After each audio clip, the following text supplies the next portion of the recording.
From the St. Louis Public Radio newsroom, this is The Gateway. It's Thursday, November 14th. I'm Abby Larico.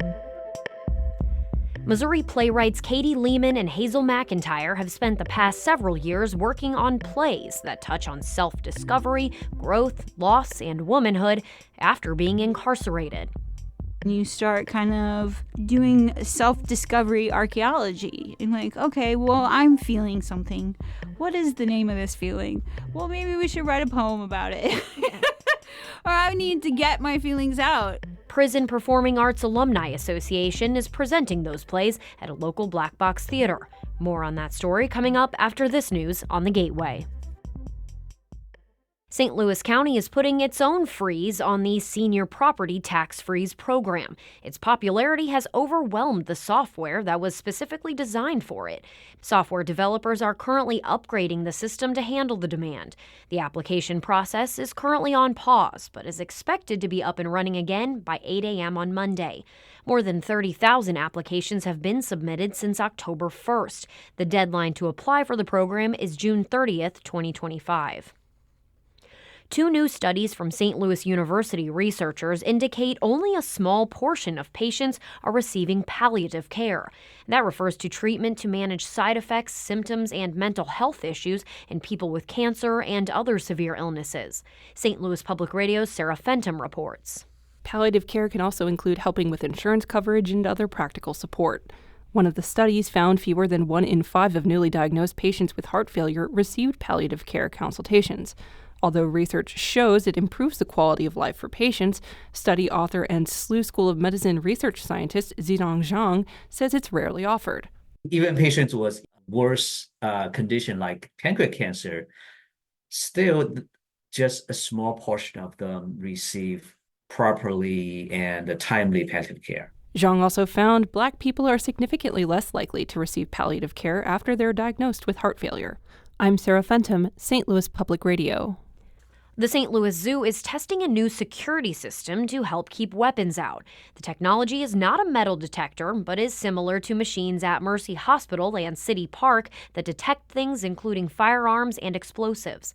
Billy Brennan is a spokesperson for the zoo.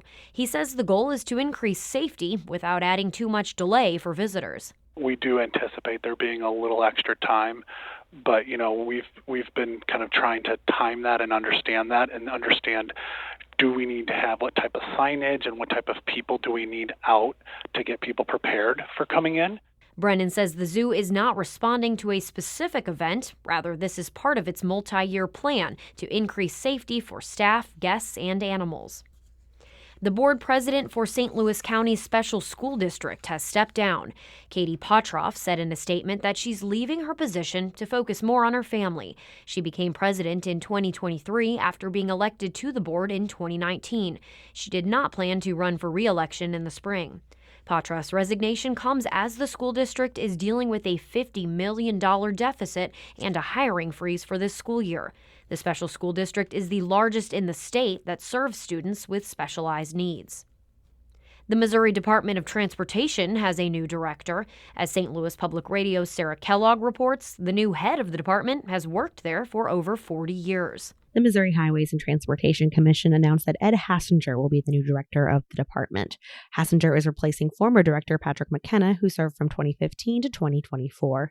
He holds a Bachelor of Science degree in civil engineering. Speaking on why the commission picked Hassinger, Chair Dustin Boatwright said they felt a strong obligation to, quote, ensure continuity during this time of unprecedented project construction. That requires somebody who can hit the ground running with years of project management experience and a track record of fostering leadership development within the department. One of the projects MoDOT is in the middle of is expanding Interstate 70 to 3 lanes in both directions. That project is slated to be ongoing until 2030. In Jefferson City, I'm Sarah Kellogg, St. Louis Public Radio. St. Louis's YMCA is now available on wheels. The Mobile Y is a large trailer loaded with the latest game consoles, mobile DJ units, STEAM programming, and more. The Gateway Region YMCA and the city's Office of Violence Prevention teamed up this year to bring the Mobile Y to St. Louis. The goal is to curb youth violence and give families easier access. Chiomaka Onaha is a senior teen program director at the Y. She says the Mobile Y is already a hit with the kids. Other ones are like, I don't have an Xbox, I don't have a PlayStation at home, and I've really been wanting to play this game. These allows me to be there. Or, hey, I met this new person, I made a new friend because of this mobile watch. ARPA funding for the program lasts through September of 2026. Advocates for a homeless encampment in North St. Louis gathered Wednesday afternoon to pick up trash at the camp. St. Louis Public Radio's Will Bauer reports it's part of the group's ongoing effort to keep the location open. Staff and volunteers at New Life Evangelistic Center say cleaning up the garbage prevents the city from shutting down the encampment, where roughly 30 people currently stay. Staffer Anthony Boat of the religious nonprofit says this effort is needed because the city has shut down other locations because of trash. It's going to happen here just as well as it is in any of the rest of the places. It's the unsanitary conditions is just another excuse for them to step in and push them out of this area. Leaders of the encampment in the Old North St. Louis neighborhood say they had a large donated dumpster until last week. Since it's disappeared, they're hoping to get another one, and they're in the process of starting paperwork to make that happen. I'm Will Bauer, St. Louis Public Radio.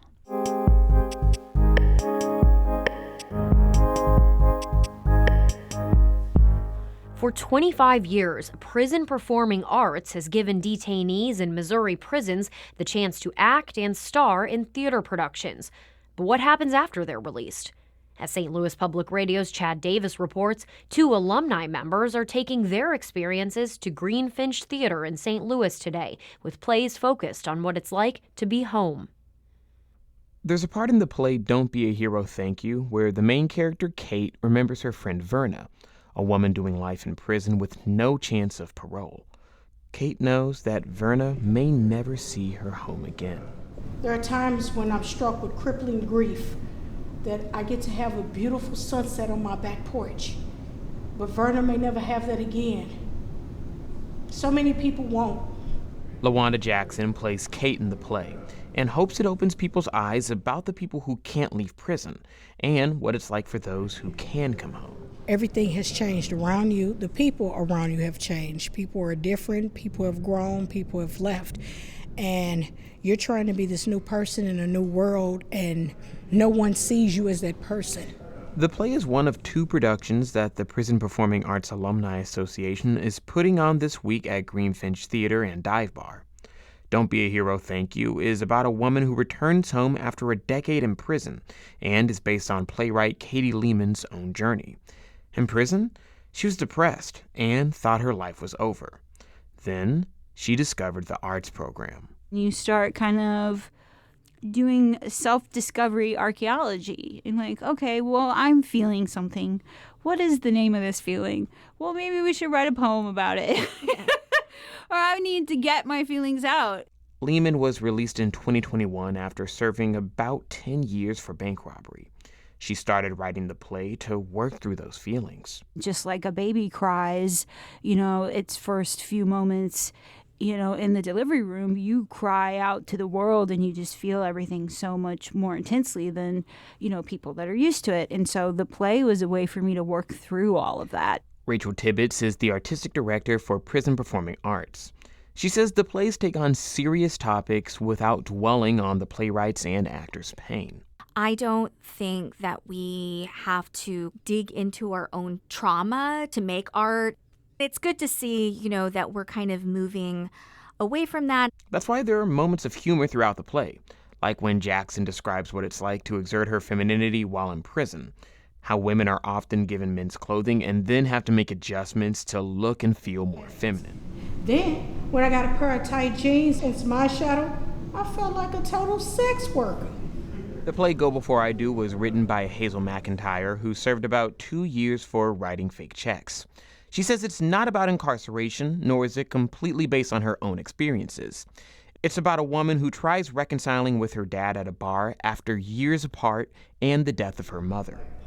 David Nonamaker and Jocelyn Padella are 2 of the stars of the show. You have forgotten something about the way your shoes point or your heels clack when you're walking has made you forget what you're made of, where you came from, and who you are. Dad, my life has changed. McIntyre wrote the play after moving to upstate New York. She says it's meant to resonate with anyone trying to create new experiences with loved ones, and an ode to Van Buren, Missouri, her old town. I didn't feel isolated when I was in the moment. It was when I was gone. For those that are leaving home, but those people shaped you. And shaping can come in good and bad, but we got to hold on to that. Padella's monologue near the end of the show sums that all up. You know that town with the one yield sign? It taught me more than I ever thought it would. McIntyre says a place isn't just about the trees or the house you lived in, but the feeling you get from it, and you can always return to that place wherever you are. I'm Chad Davis, St. Louis Public Radio. Our David Cazares edited that piece. The Gateway is a production of St. Louis Public Radio, a listener-supported service of the University of Missouri-St. Louis. Music by Ryan McNeely of Adult Fur. I'm Abby Larico, and from the St. Louis Public Radio newsroom, this has been The Gateway.